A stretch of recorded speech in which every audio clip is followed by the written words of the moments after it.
ओम शांति। 30 मार्च 2024 की साकार मुरली है। बाबा बोले, मीठे बच्चे, प्राण दान देने वाला बाप है। वे नॉलेज ऐसी देते हैं जिससे प्राण दान मिल जाता है। ऐसे प्राण दान देने वाले बाप को प्यार से याद करो। प्रश्न है, किस आधार पर 21 जन्मों तक तुम्हारे सब भंडारे भरपूर हो जाते हैं? उत्तर है, संगम युग पर तुम बच्चों को जो नॉलेज मिलती है, यह सोर्स ऑफ इनकम है। इस पढ़ाई के आधार से सब भंडारे भरपूर हो जाते हैं। इस पढ़ाई से 21 जन्मों की खुशी मिल जाती है। ऐसी कोई चीज़ नहीं जिसके प्राप्ति की इच्छा रहे। बाबा नॉलेज का दान ऐसा देते जिससे आत्मा क्या से क्या बन जाती है। ओम शांति। भगवानोवाच, सालिग्राम समझते हैं शिव बाबा हमको पढ़ाने आते हैं। बच्चे जानते हैं वही सृष्टि के आदि मध्य अंत को जानते हैं। बच्चों को अब कोई नई बात नहीं लगती, समझ में आ गया है। मनुष्य तो सब भूले हुए हैं। जिसने पढ़ाया उनके बदले पहले नंबर में पढ़ने वाले का नाम डाल दिया है। तुमको पढ़ते पढ़ते यह बात सिद्ध करनी है। भारत के शास्त्रों की ही बात है और धर्म के शास्त्रों की नहीं। भूल ही भारत के शास्त्रों की है। तुम्हारे सिवाय यह बात और कोई सिद्ध नहीं कर सकता। बच्चे जानते हैं यह अनादि ड्रामा है, फिर भी रिपीट होगा। तुम मनुष्य मात्र को सुधारने का पुरुषार्थ करते हो। मनुष्य जब सुधरते हैं तो दुनिया ही सुधर जाती है। सतयुग है सुधरी हुई नई दुनिया और कलयुग है अनसुधरी हुई पुरानी दुनिया। यह भी तुम बच्चे अच्छी रीति समझते हो और धारणा कर समझाने लायक भी बनते हो। इसमें बड़ी रिफाइनेंस चाहिए। बाबा तुमको कितना रिफाइन कर समझाते हैं, सुधारते हैं। बाप कहते हैं, जब तुम सुधर जाते हो फिर मुझे सुधारने की ज़रूरत नहीं रहती। तुम आर्य बन पड़े थे, अब आर्य अर्थात देवी देवता बनना है। सो तो सतयुग में ही होंगे। वे सब सुधरे हुए थे, अब अनसुधरेले उनकी पूजा करते हैं। अनसुधरेले अर्थात जो नहीं सुधरे हुए हैं, वे सुधरे हुओं की पूजा करते हैं। ये किसकी बुद्धि में नहीं आता कि हम उनको क्यों सुधरेले कहते हैं। है सब मनुष्य जो सुधरेले आर्य थे, वही सब अनसुधरेले बने हैं। आर्य और अनार्य, बाकी वह जो आर्य समाज है वह मठ पंथ है। ये सब झाड़ से क्लियर समझ सकते हैं। ये है मनुष्य सृष्टि का झाड़। इसकी आयु 5000 वर्ष है। इसका नाम कलव वृक्ष है, परंतु कलव वृक्ष अक्षर से मनुष्यों की बुद्धि में झाड़ नहीं आता है। तुमको झाड़ के रूप में समझाया है। वे कह देते कल्प लाखों वर्ष का है, बाप कहते 5000 वर्ष का है। और कोई कितनी आयु सुनाते, कोई कितनी, पूरा समझाने वाला कोई है नहीं। आपस में कितना शास्त्रवाद करते हैं। तुम्हारी तो यह रूह-रिहान है। तुम सेमिनार करते हो, इसको रूह-रिहान कहा जाता है। प्रश्न उत्तर समझने के लिए भी करते हैं। बाबा जो कुछ तुमको सुनाते हैं उससे ही टॉपिक निकाल तुम सुनाते हो। वो लोग क्या सुनाते हैं यह भी तुम जाकर सुनो, फिर आकर सुनाना चाहिए कि इस प्रकार का वाद विवाद चलता है। पहले तो यह समझाना है कि गीता का भगवान कौन। भगवान बाप को भूलने कारण बिल्कुल चट खाते में आ गए हैं। तुम बच्चों का तो बाप से लव है। तुम बाबा को याद करते हो, बस बाबा ही प्राण दान देने वाला है। नॉलेज का दान ऐसा देते हैं जो क्या से क्या बन जाते हैं। तो बाप पर लव रहना चाहिए। बाबा हमको ऐसी ऐसी नई बात सुनाते हैं। हम श्री कृष्ण को कितना याद करते हैं, वह कुछ देता ही नहीं। श्री नारायण को याद करते हैं, याद करने से कुछ होता है क्या? हम तो कंगाल के कंगाल ही रह गए। देवताएं कितने सॉल्वेंट थे, अब सभी आर्टिफिशियल चीज़ें हो गई हैं। जिसका दाम नहीं उसका आज दाम हो गया है। वहाँ अनाज आदि के दाम की बात ही नहीं। सबको अपनी अपनी प्रॉपर्टी आदि है। कोई अप्राप्त वस्तु नहीं जिसके प्राप्ति की इच्छा रहे। बाबा कहते हैं मैं तुम्हारा भंडारा भरपूर कर देता हूँ। तुमको ऐसी नॉलेज देता हूँ जिससे तुम्हारा भंडारा भर जाता है। तुम्हारी बुद्धि में है knowledge is source of income. Knowledge ही सब कुछ है। इस पढ़ाई से तुम कितना ऊंच बनते हो। पढ़ाई का भंडारा है ना। पढ़ाई का कितना बड़ा भंडार है। वे टीचर्स पढ़ाते हैं, उनसे अल्पकाल का सुख मिलता है। इस पढ़ाई से तुमको 21 जन्म का सुख मिलता है। तुम बच्चों को बहुत खुशी होनी चाहिए। यह समझने में टाइम लगता है। जल्दी कोई समझ ना सके। कोटों में कोई निकलता है। आधा कल्प सभी मनुष्य एक दो को गिराते ही आए हैं। चढ़ाने वाला एक बाप है। बेहद की पढ़ाई पढ़ाने वाले के बदले पढ़ने वाले का नाम डाल दिया है। दुनिया इन बातों को नहीं जानती। कहते हैं भगवानों वाच पढ़ाकर गए, फिर उनका कोई शास्त्र रहता नहीं। सतयुग में कोई शास्त्र है नहीं। यह सब है भक्ति मार्ग के शास्त्र। कितना बड़ा झाड़ है। भक्ति की ये अनेक टाल टालियाँ न हो तो झाड़ का नाम भी न रहे। यह सब धारणा करने की बातें हैं। तुम धारणा करते हो। पढ़ाने वाला तो पढ़ाकर गुम हो जाता है। पढ़ने वाले आकर विश्व के मालिक बनते हैं। कितनी नई बातें हैं। एक भी बात कोई की बुद्धि में बैठती नहीं है।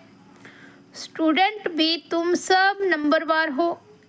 कोई पास होते, कोई फेल होते। यह है बेहद का बड़ा इम्तिहान। तुम जानते हो हम अभी अच्छी तरह पढ़ेंगे तो कल्प कल्पांतर अच्छा पढ़ेंगे।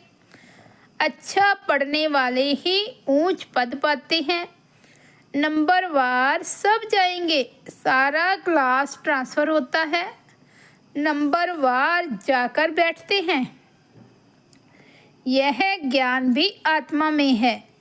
अच्छा व बुरा संस्कार आत्मा में है। शरीर तो मिट्टी है।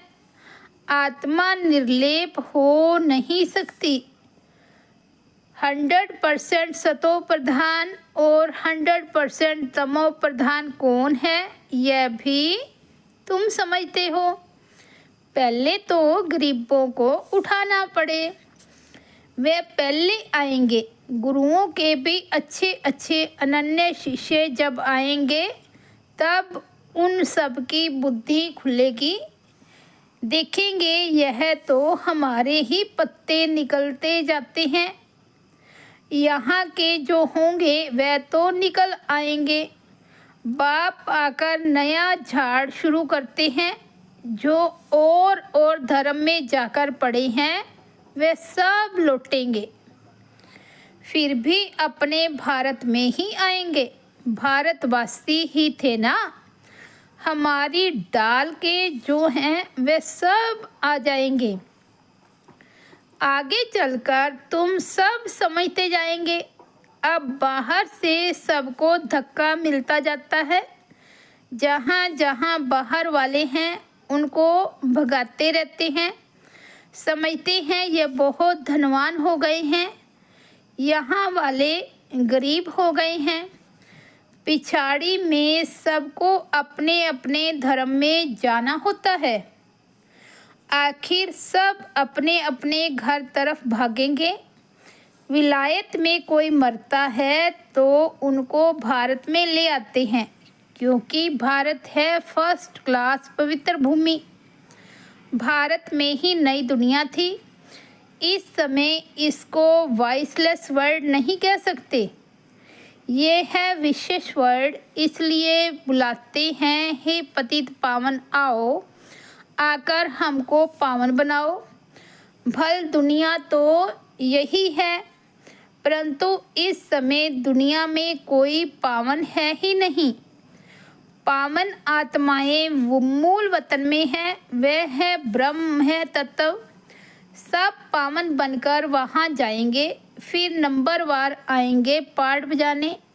आदि सनातन देवी देवता धर्म का यह फाउंडेशन है। फिर 3 ट्यूब्स निकलती है। यह तो देवता धर्म है, यह कोई ट्यूब नहीं है। पहले यह फाउंडेशन, फिर 3 ट्यूब्स निकलती है। मुख्य है 4 धर्म। सबसे अच्छा धर्म है यह ब्राह्मण धर्म। इनकी बहुत महिमा है। हीरे जैसा तुम यहाँ बनते हो। बाप तुमको यहाँ पढ़ाते हैं तो तुम कितने बड़े हो। देवताओं से भी तुम ब्राह्मण बड़े नॉलेजफुल हो। वंडर है ना। हम जो नॉलेज लेते हैं वह हमारे साथ चलती है, फिर वहाँ नॉलेज को ही भूल जाते हैं। तुम जानते हो पहले हम क्या पढ़ते थे, अब हम क्या पढ़ते हैं। ICS वाले क्या पढ़ते हैं और बाद में क्या पढ़ते हैं, फ़र्क तो है ना। आगे चलकर तुम बहुत नई नई पॉइंट्स सुनेंगे, अभी नहीं बताएंगे, पार्ट ही आगे सुनने का है। बुद्धि में रहता है। नॉलेज का पार्ट जब पूरा होना होगा तब हम भी उस समय बाबा के ज्ञान को धारण कर लेंगे। फिर हमारा पार्ट स्वर्ग में शुरू हो जाएगा, उनका पार्ट पूरा हो जाएगा। बुद्धि में बहुत अच्छी धारणा चाहिए। सिमरन करते रहो, बाप को याद करते रहो। याद नहीं होगी तो कम पद पाएंगे। बाप को याद करते करते शरीर का भान निकल जाएगा।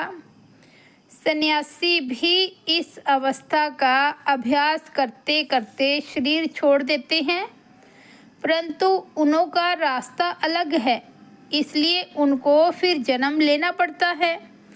फॉलोअर्स समझते हैं वह ब्रह्म में लीन हो गया, फिर वापस आ नहीं सकता।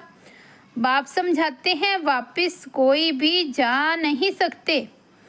पिछाड़ी में सब एक्टर्स जब स्टेज पर आएंगे तब फिर घर जाएंगे। वह है हद का विनाशी नाटक, यह है बेहद का अविनाशी नाटक। तुम अच्छी तरह समझा सकते हो यह ड्रामा यूं मिसल चलता है। वह तो फिर छोटे छोटे ड्रामा बनाते हैं, झूठी फिल्म बनाते हैं, उनमें थोड़ी अच्छी बातें होती है, जैसे विष्णु अवतरण दिखाते हैं। ऐसे नहीं ऊपर से कोई उतर आता है। लक्ष्मी नारायण पाठ बजाने आते हैं, बाकी ऊपर से कोई नहीं आते हैं। अब तुम बच्चों को बाप पढ़ाते हैं, तब यह बातें तुम सब समझ सकते हो। पहले तुम भी तुच्छ बुद्धि थे, जब बाप ने समझाया है तब तुम्हारे कपाट खुल गए हैं। इतना समय जो कुछ सुना वह कोई काम का नहीं था और ही गिरते गए, इसलिए तुम सबसे लिखवाते हो। जब लिख कर देवे तब समझा जाए। कुछ बुद्धि में बैठा है, बाहर से आते हैं, फॉर्म भराते हैं तो मालूम पड़े हमारे कुल का है। मूल बात है बाप को जानना। समझे कि बराबर कलब कलब बाप हमको पढ़ाते हैं। यह पूछना है कब से पवित्र बने हो। जल्दी नहीं सुधरते, घड़ी घड़ी माया पकड़ लेती है। देखती है कच्चा है तो हप कर लेती है। कई महारथियों को भी माया हप कर गई। शास्त्रों में भी मिसाल अभी के हैं। मंदिर में भी घोड़े सवार, महारथी, प्यादे आदि दिखाते हैं। तुम अब अपना यादगार दिखाते हो और देखते हो। जब तुम बन जाएंगे तो भक्ति उड़ जाएगी। तुम किसको माथा नहीं टेक सकते हो।